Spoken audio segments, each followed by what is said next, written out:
At 1:24 in the morning, two men dressed as Boston police officers arrived at one of America's most extraordinary museums. They didn't smash windows. They didn't disable a vault with explosives. They didn't break through steel doors. Instead, they rang the doorbell. The museum was closed to the public. Inside were thousands of priceless works of art. Masterpieces collected over a lifetime. Paintings that had survived wars, revolutions, and centuries of history. Yet over the next 81 minutes, 13 of those masterpieces would disappear forever. Not copied, not recovered. Simply gone. Today, more than 3 decades later, those empty frames remain exactly where they were left.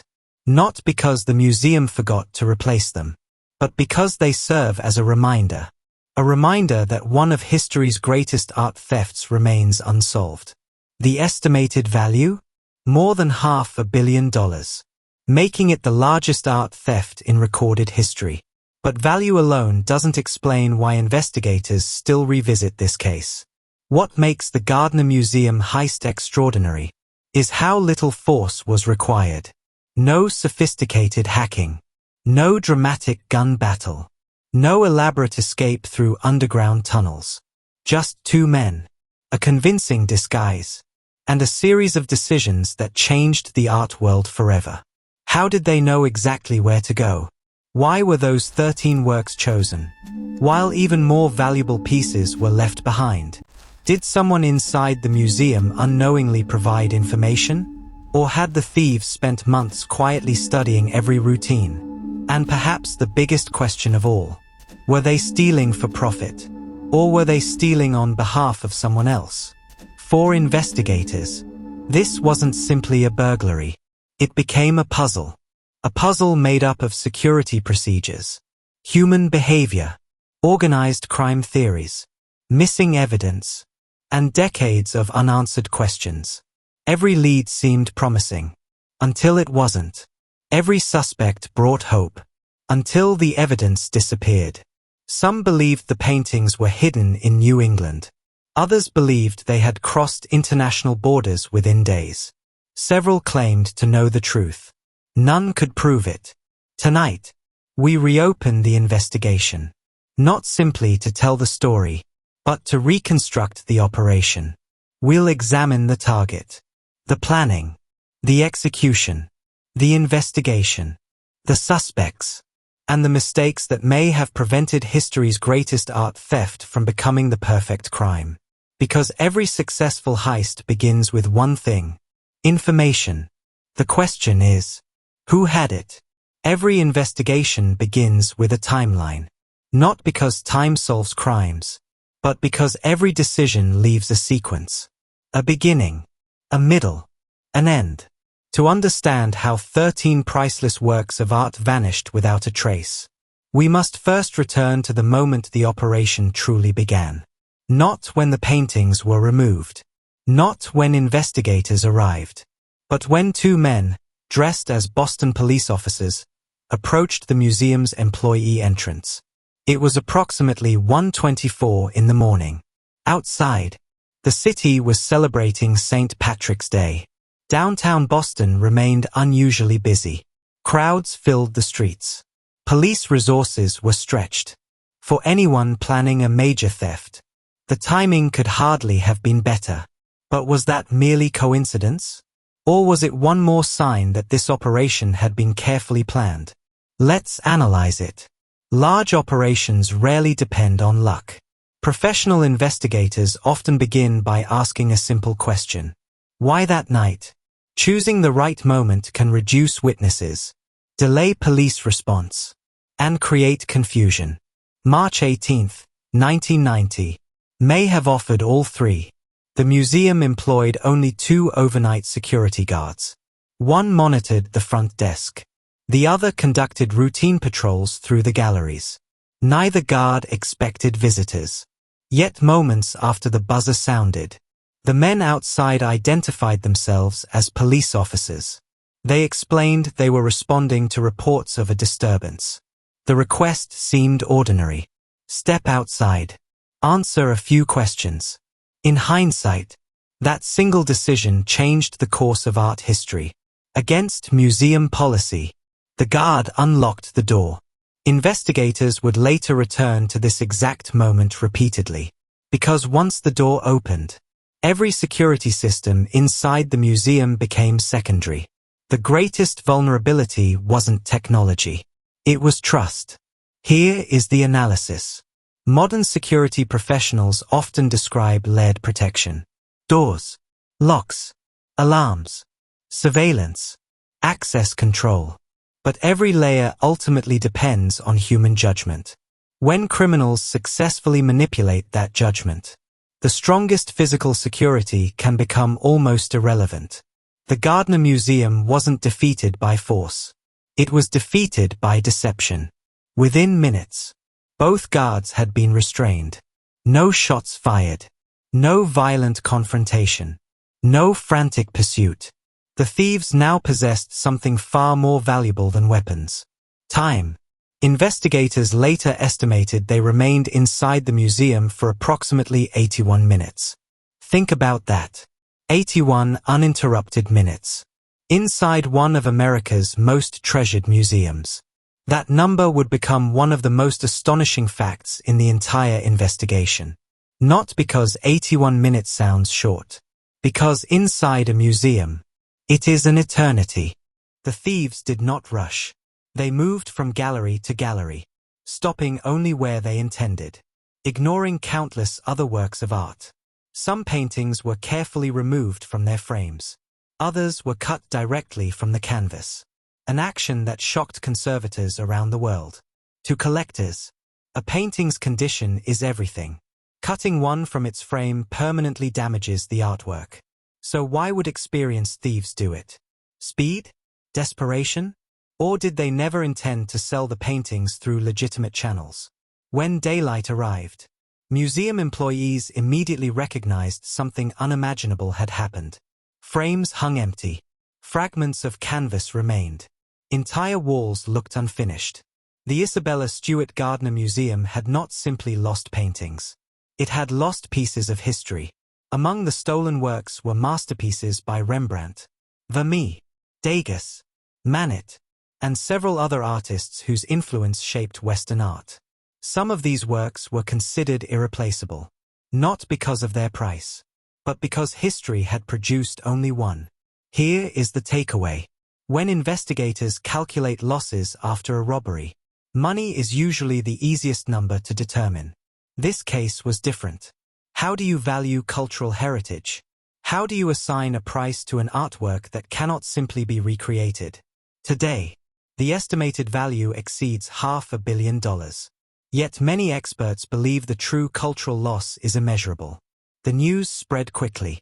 An ordinary burglary had become an international investigation. Insurance companies, art historians, collectors, law enforcement agencies around the world. Everyone wanted the same answer. Where were the paintings? But investigators faced an even more immediate challenge. What exactly had happened inside the museum? Every missing painting was evidence. Every empty frame told part of the story.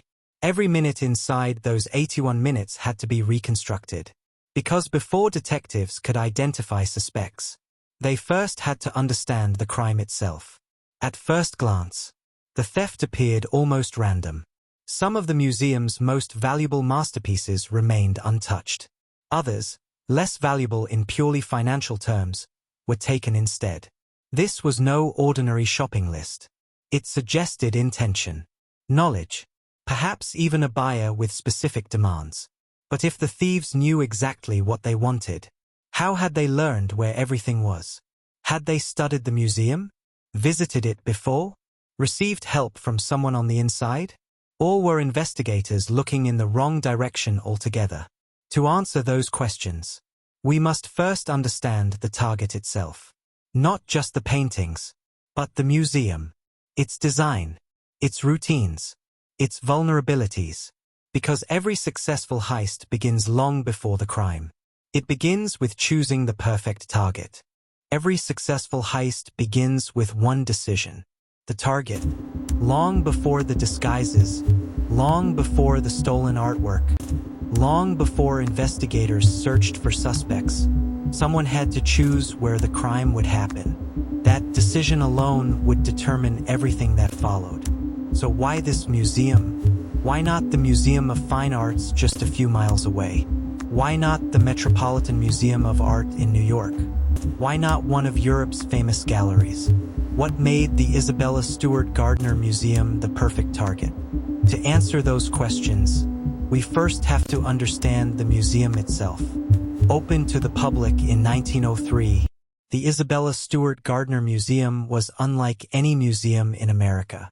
It wasn't designed as a traditional gallery. It was designed as a home. Its founder, Isabella Stewart Gardner, wanted visitors to feel as though they were walking through a private European palace rather than a public institution.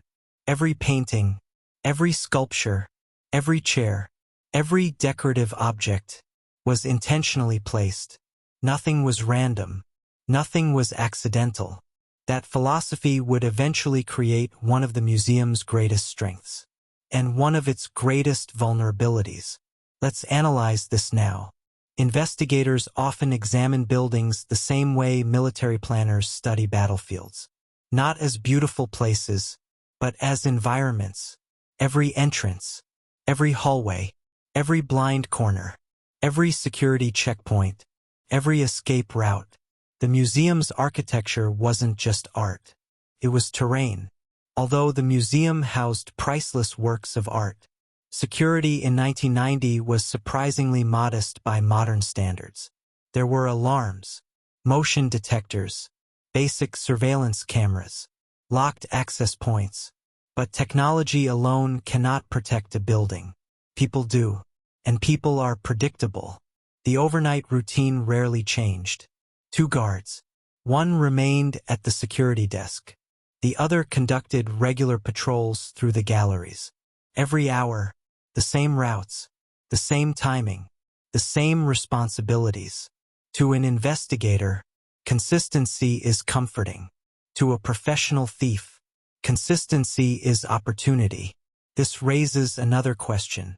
Did the thieves already know these routines? Or did they learn them?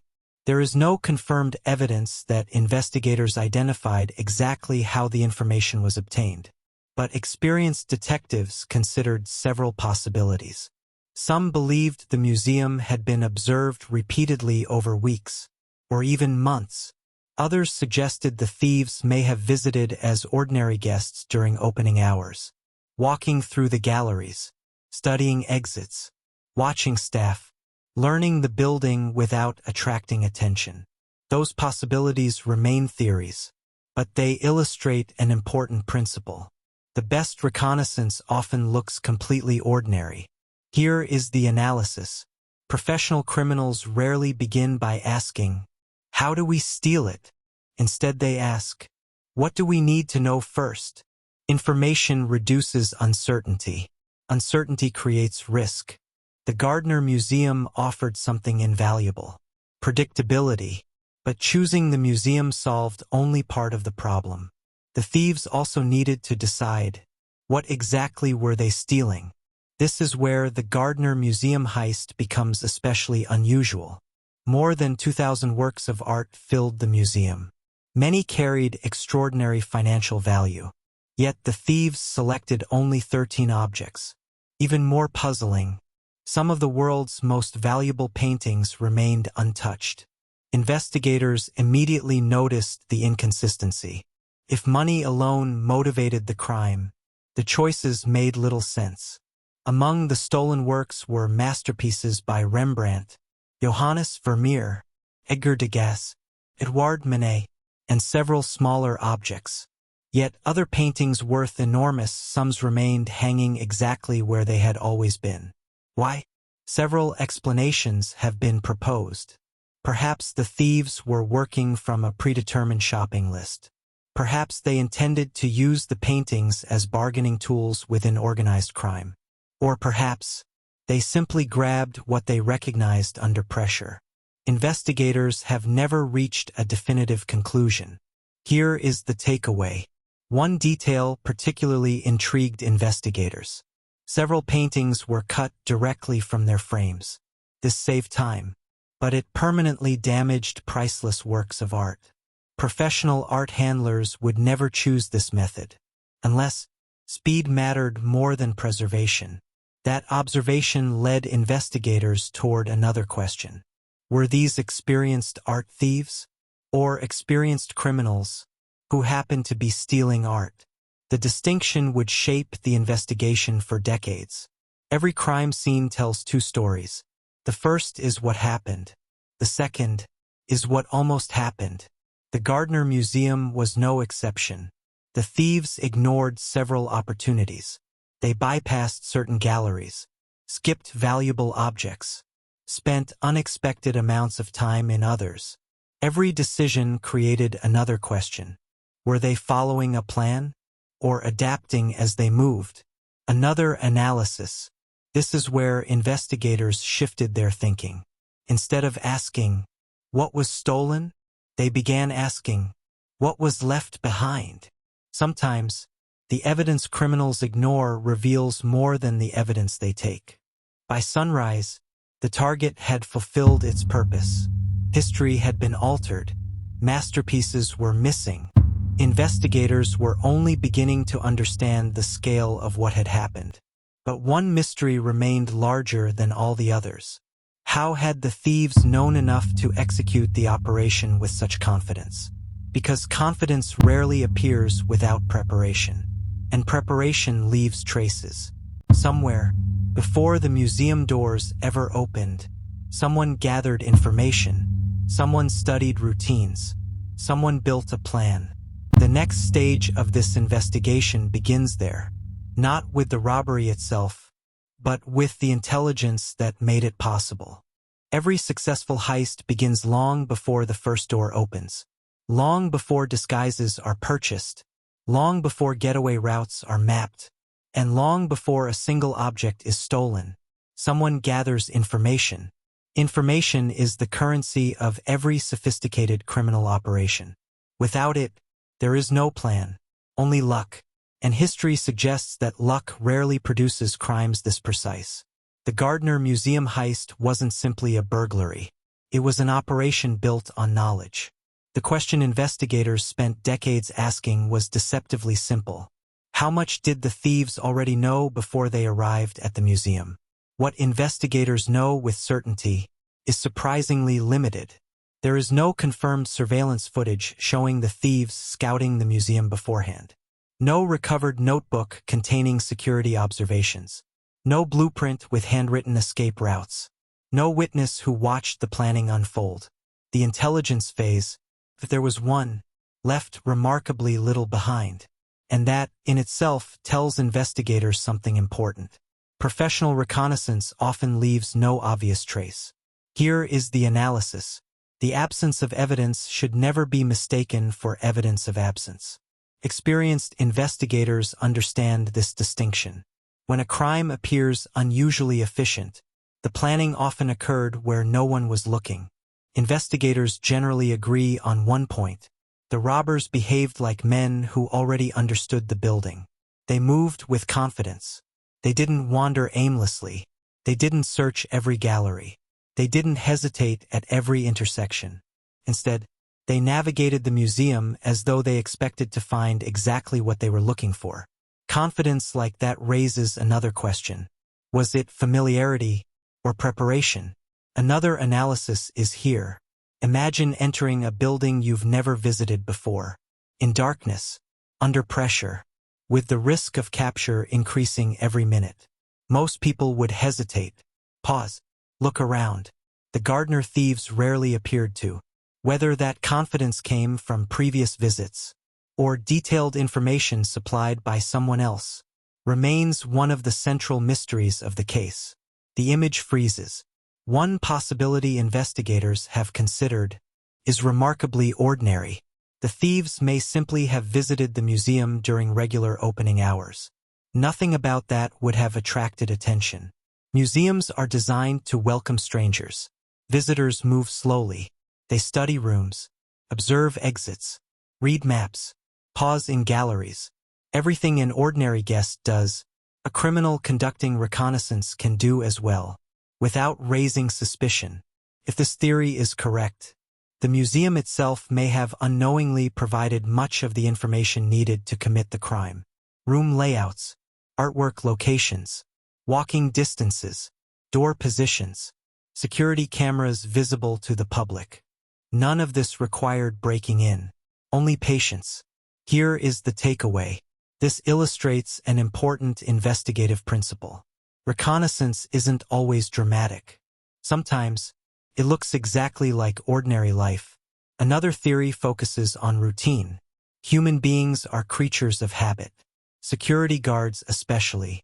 Patrols often follow predictable patterns. Doors are checked in the same order. Rounds begin at similar times. Breaks occur on familiar schedules. For a criminal planner, routine is valuable because routine can be measured, studied, predicted. There is no public evidence proving that the thieves documented guard movements before the robbery. But investigators have long believed they understood enough about overnight operations to exploit them effectively. Then there is perhaps the most debated possibility of all. An insider. Not necessarily someone involved in the robbery. Not necessarily an employee. Simply someone familiar with the museum. Someone who understood procedures. Someone capable of answering questions that no blueprint ever could. Did alarms function reliably? Which entrance was used after hours? How experienced were the guards? Which paintings could be removed most quickly? These are questions investigators have explored for decades. Yet no publicly released evidence has definitively established that an insider supplied information to the thieves. The idea remains a theory, one supported by some investigators, rejected by others, and unresolved to this day. Here is another takeaway. One of the most difficult aspects of investigating intelligence networks is that successful information gathering rarely announces itself. It leaves impressions, not fingerprints, patterns, not confessions. Sometimes, the strongest clue is simply how smoothly everything unfolded. By the time the fake police officers pressed the museum's intercom, the operation may already have been months in the making. Or perhaps, everything depended on only a handful of carefully gathered facts. Investigators still don't know. What they do know is that the robbery began long before March 18th. Not with stolen paintings, not with police uniforms, but with information. The next question is even more important. If intelligence was gathered, how was it transformed into a plan capable of stealing history itself? Every successful operation has two phases. The first is gathering information. The second is deciding what to do with it. By the time the Gardner Museum was targeted, the thieves or those directing them may have already answered dozens of questions. Not because they had extraordinary technology, but because they understood something far more valuable. Observation. Professional investigators often say, people reveal more than they realize.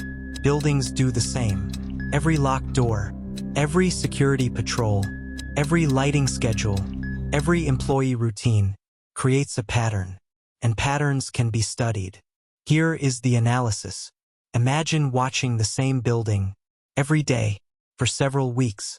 At first, everything appears random, but gradually, patterns begin to emerge. Who arrives first? Who leaves last? Which entrances remain active after closing? Which windows stay illuminated? How often do guards appear? Most people would never notice. Someone planning a sophisticated theft would notice everything. No notebook like this has ever been recovered. No surveillance diary was found. Yet investigators often reconstruct planning by asking, what information would have been necessary? The answer is surprisingly practical. Not priceless paintings. Not famous artists. Logistics. Where can we enter? How long before someone notices? Which rooms matter? How quickly can we leave? The success of the operation suggests those questions had already been answered. Perhaps the most revealing detail isn't what the thieves did. It's what they didn't do. They didn't search room by room. They didn't open every display. They didn't waste precious time deciding where to go next. Their movements suggest purpose, almost as if someone had already walked this route long before the robbery began. But how? Another analysis. Reconnaissance rarely resembles the movies. There are no blueprints spread across tables, no laser pointers, no dramatic planning sessions. Instead, it often looks like ordinary behavior. A visitor spending an extra minute in one gallery. Someone noticing where a security camera is mounted. Someone quietly timing the distance between two doors. To everyone else, they're simply another guest. To investigators, those small observations can become part of a much larger picture. Another question continued to trouble investigators. Why impersonate police officers? The disguise solved more than one problem. It created authority, reduced suspicion, and perhaps most importantly, it exploited trust. But disguises also require preparation. Uniforms, equipment, a believable story, confidence. That confidence doesn't appear overnight. It is rehearsed. We analyze this here. Notice something important. The disguise was never intended to fool experienced detectives. It only needed to convince one person, for a few seconds. The overnight security guard. That's a critical distinction. Good deception doesn't convince everyone. It only convinces the right person, at the right moment. One mystery continues to separate this case from ordinary robberies. The escape. Investigators know how the thieves entered. They know what was stolen. They know approximately how long the operation lasted. But questions remain. Where was the vehicle positioned? How many people participated? Did anyone wait outside? Were the paintings transferred immediately or hidden nearby first? Publicly available evidence has never answered these questions conclusively, and every missing answer suggests there may have been more people involved than the two men seen inside the museum. Professional investigators often say, a successful escape begins before the crime. Vehicles must be chosen, routes tested, alternatives prepared. Every additional minute increases risk. Every unexpected delay changes the plan. If the Gardner thieves truly escaped without immediate detection, then the planning likely extended far beyond the museum walls. Here is the analysis. Preparation isn't measured by how complicated the plan appears. It's measured by how few decisions remain once the operation begins. When criminals no longer have to think, they simply execute. And that may explain why the Gardner Museum robbery unfolded with such remarkable confidence. By now, one conclusion becomes difficult to ignore. Whether the operation involved experienced art thieves, organized crime, or another network entirely, the robbery almost certainly required preparation that extended beyond a single night. But preparation alone cannot explain everything. Planning creates opportunity. Execution reveals capability, and what happened over the next 81 minutes would become one of the most carefully studied thefts in modern criminal history. The intelligence had been gathered. The preparations were complete. Now, the plan would be tested, minute by minute, decision by decision, inside the walls of the Isabella Stewart Gardner Museum.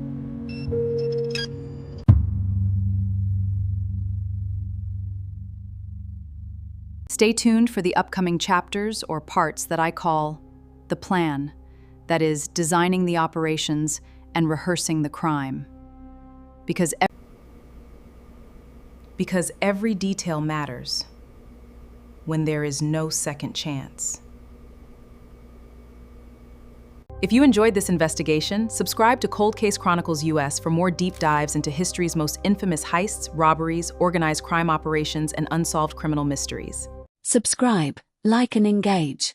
Do not miss out. Join the investigation. See you soon.